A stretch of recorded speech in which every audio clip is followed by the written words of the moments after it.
Hi Cancer, welcome to Higher Source Tarot for a tarot reading for all Cancer, Sun, Moon, Rising, and Venus for September 2021. Now, we know that tarot is sacred divination and that the timelines don't exactly line up, exactly to the day with our human calendar. Spirit doesn't use that. So kind of interpret it as it makes sense to you.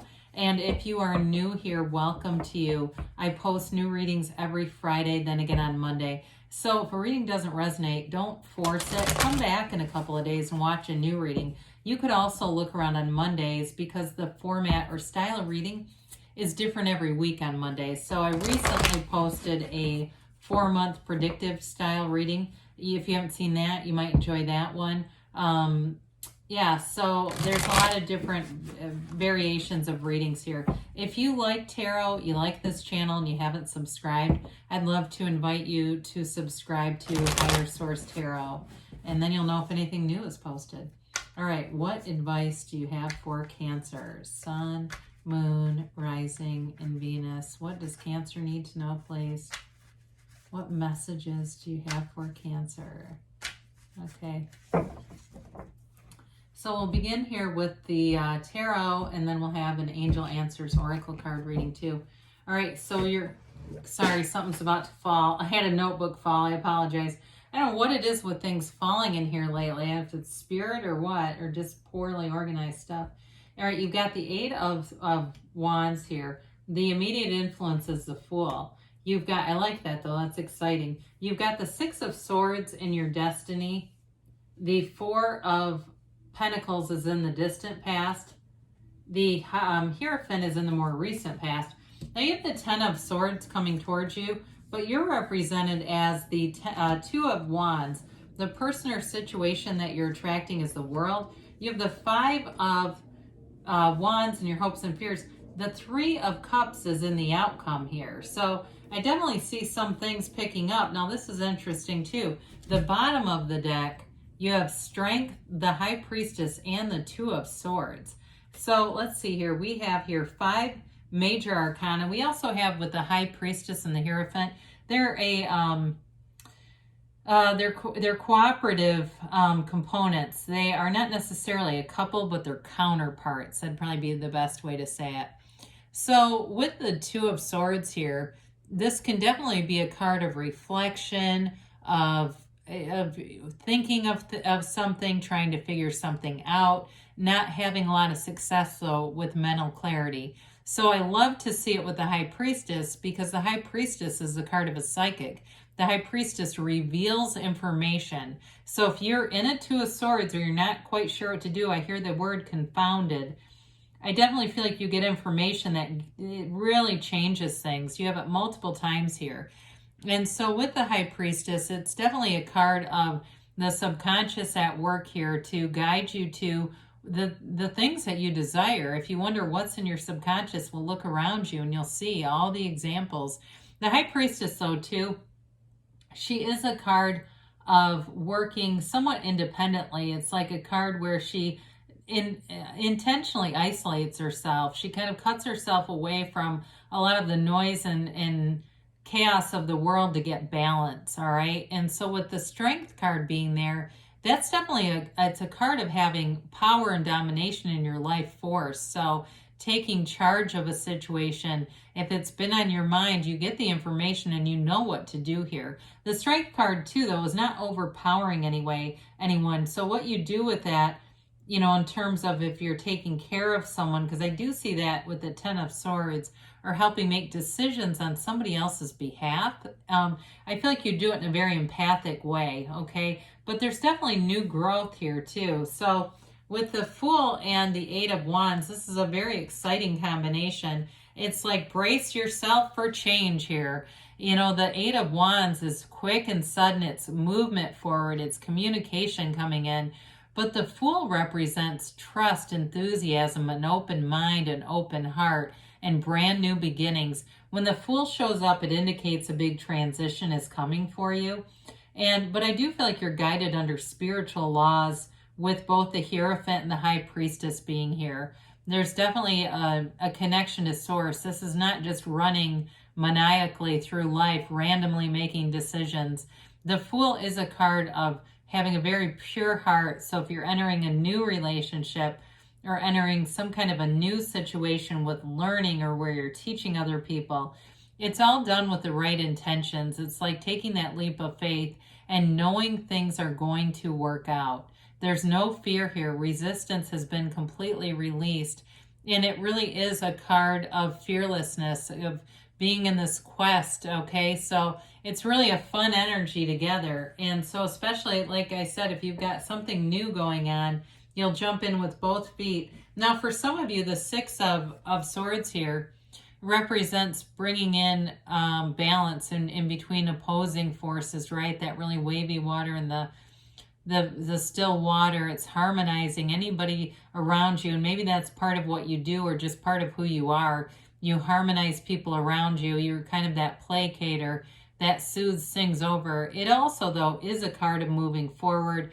It's a journey, and it can be spiritual and learning, discovering. It also can be indications of travel too. And for some of you, again, a lot of travel cards have been coming up lately. You have it here a few different times. So, and it's positively, it's the energies around it are positive. So there's nothing saying not to do it. But with the Four of Pentacles in the background here, this is in the more distant past. This can be definitely a card of measurement, order. In some ways, it reminds me of a more insecure version of the Emperor. Okay, when I think of measurement, he always comes to mind. But it is a card of being very like accurate in whatever you're doing, being very watchful. And so if it was something financial for you, if you had a difficult time and you're starting a new job and you had a difficult time financially, this actually can give you a wonderful platform as you move forward, because it may have changed how you were doing some things.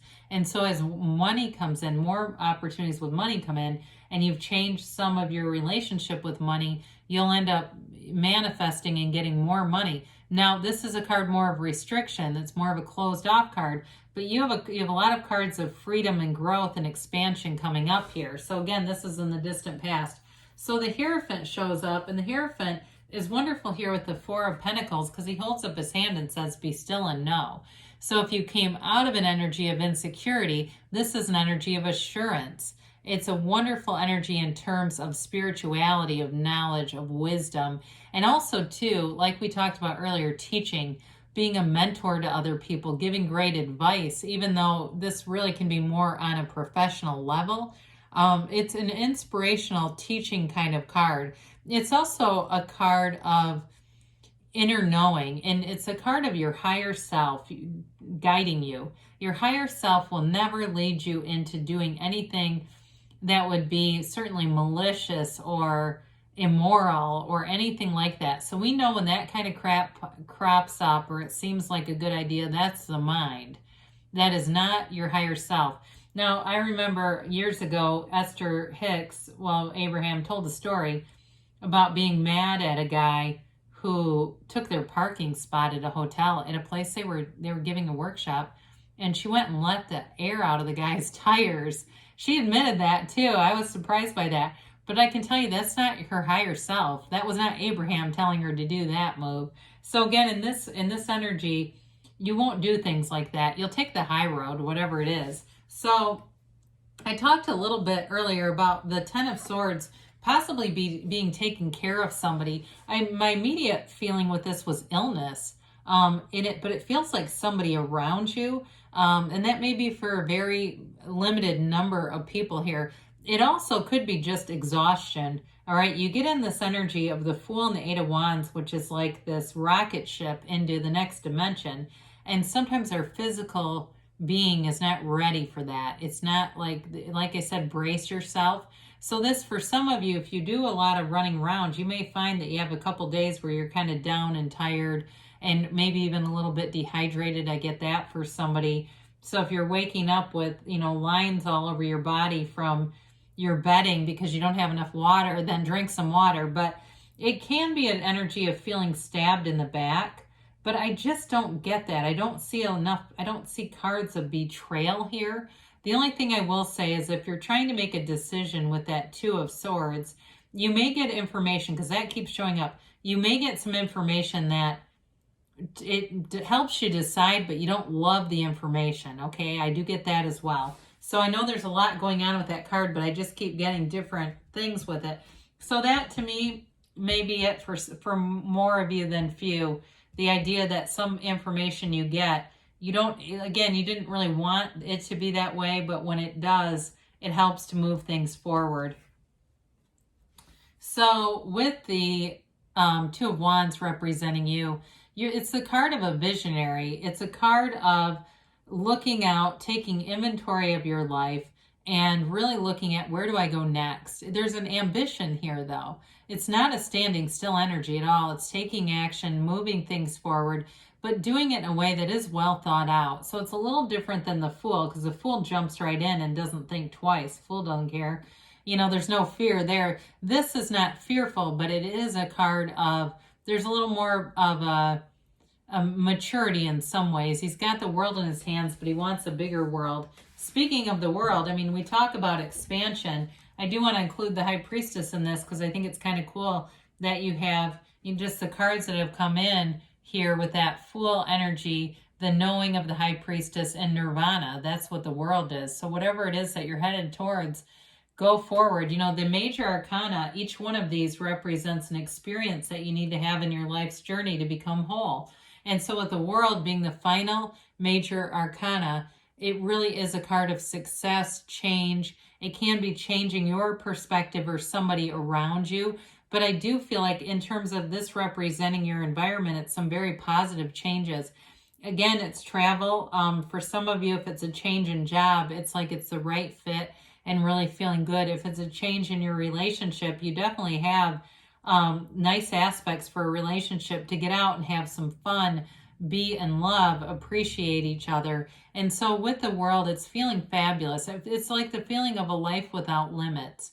There's an unlimited regard in this card. You can have, do, or be anything when you're in this energy, Cancer. And it also, too, though, because it does represent the potential of a person around you, they want a commitment here. The Hierophant also makes a great life partner, very stable energy. And so with the world being here representing potentially a person, it's somebody who really feels like this is a relationship to invest in.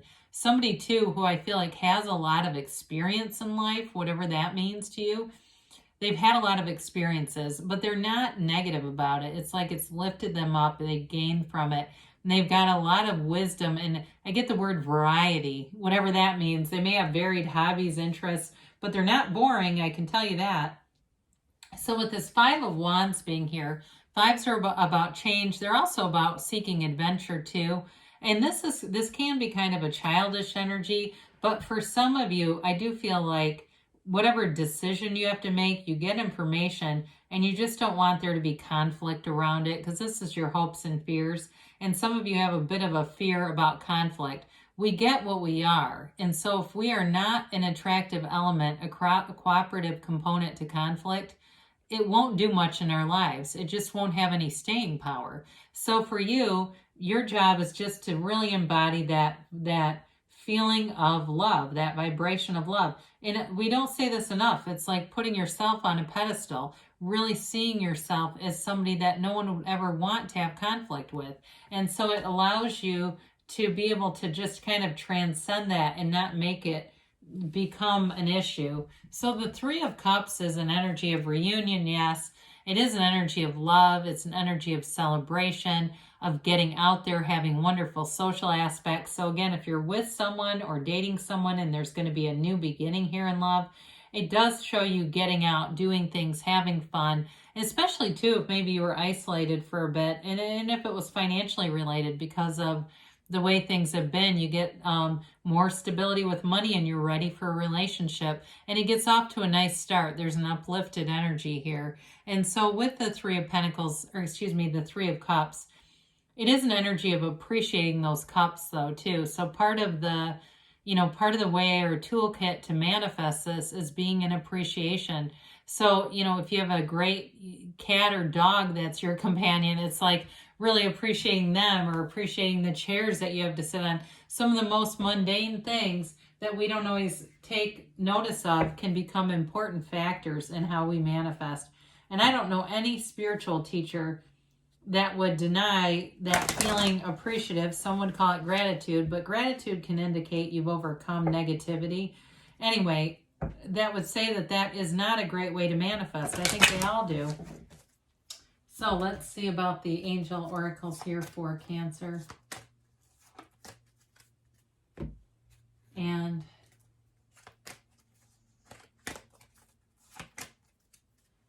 all right, you have here, let go, let the universe. So again, if there's some little conflict here, part of it is just being in that high vibration. It won't do much to you. You've got, get more information. We said communication is going to come in. And it may be, like we said, it may be something you don't love, but it does help you make a decision. Helps you to let go. That's related for sure. Forgiveness. So whatever that Ten of Swords is, even if you're the one that's kind of taking care of somebody in some way and maybe other people aren't helping like you think they should, this will be in your capacity to not be too focused on what other people are not doing within the next few months. So things are definitely moving forward here. They say don't stop. So good things are on the way for you, Cancer. I love you, and I'll be back again soon.